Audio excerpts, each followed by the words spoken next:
De Moustapha Diak, je suis le président de l'Union de Bundum.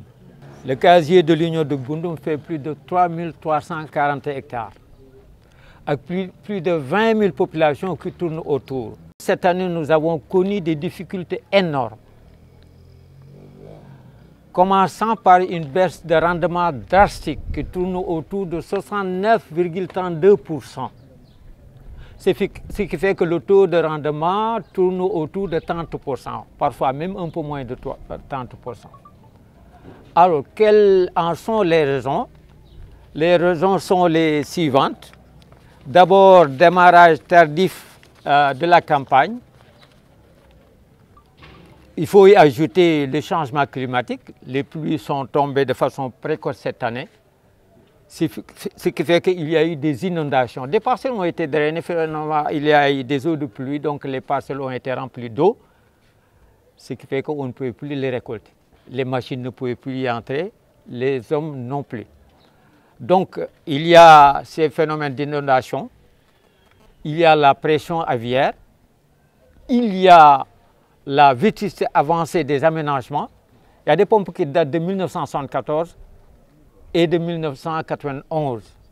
Il faut dire qu'effectivement, avec de tels équipements, il est très difficile de faire face à notre tâche.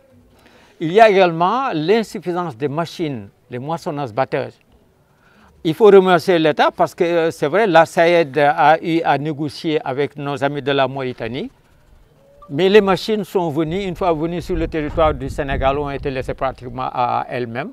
Chaque propriétaire de machine en faisait ce qu'il voulait, ce qui fait que les gens ont eu énormément de problèmes pour récolter les champs ou pour moissonner les champs. Ça, c'est un problème.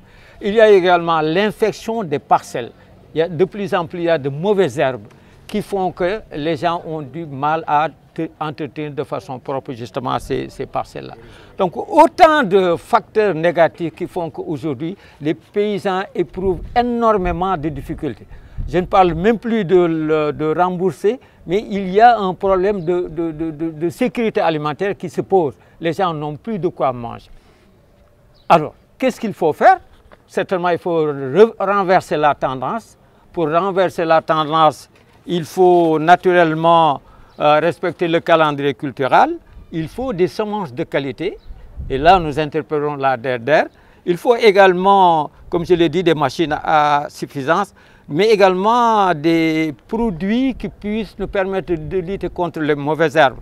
Il faut des pistes de production. Nous remercions l'État parce que déjà nous savons qu'avec le PUDC, il y a le tronçon Bundum-Frarat-Khan, mais il reste Bundum-Djaïdjem, il reste Diawar-Bundum. Et c'est très important, il reste même Diawar-Khan jusqu'à Diama comme ça a été prévu. Donc il faudrait que vraiment des solutions soient apportées justement à cela.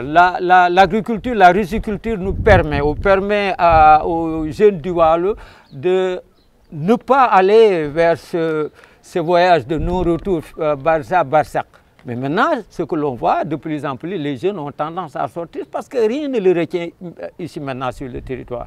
Donc il faudrait que l'État, nous en appelons au président de la République, M. Macky Sall, au président de l'Assemblée nationale, à la présidente du Haut Conseil des collectivités territoriales, au président du Conseil économique, social et environnemental, à M. le Premier ministre Amadou Ba, au ministre de l'Intérieur, au ministre de l'Agriculture, au ministre de la Sécurité alimentaire, mais à la SAED, au gouverneur de la région de Saint-Louis, au préfet de Dagana, au sous-préfet ou madame le sous-préfet de l'arrondissement de Roche-Béthio, c'est important. Il faut en tout cas renverser la tendance, il faut que les jeunes puissent rester. Et nous avons énormément de jeunes diplômés, hein, mais pour les retenir, il faut qu'ils voient quelque chose qui puisse les convaincre de rester sur place.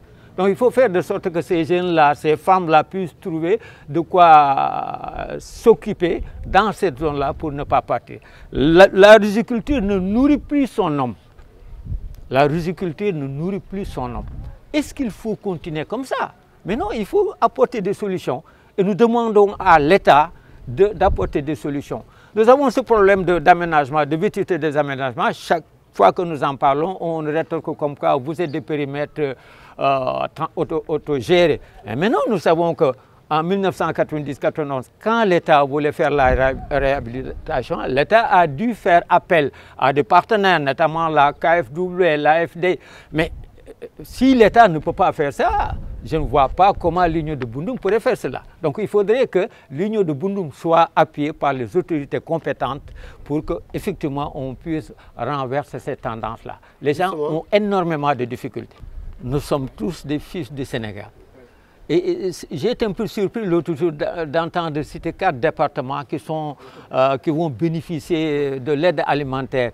Mais aujourd'hui, il faut compter, en tout cas, peut-être, même si ce n'est pas tout le département de Dagana, il faut compter beaucoup de zones du département de Dagana qui sont dans la tourmente alimentaire. Donc il faudrait que l'État puisse régler ce problème-là. L'État également, les gens, nous savons qu'ils ont contacté des crédits, soit à la LBA, soit à ce qu'on appelle les financiers non conventionnels, mais tous ces gens-là auront besoin de rentrer dans leurs fonds. Donc nous demandons à l'État de jouer l'intermédiaire entre les populations et pourquoi pas effacer même cette dette-là, c'est tout à fait possible. Parce que peut-être les gens sont arrivés à un point de non-retour. Si l'État ne fait pas quelque chose, les gens ne pourront pas avancer. Et je pense qu'il n'est pas de l'intérêt du Sénégal de ne pas cultiver, en tout cas dans la zone de Waalo.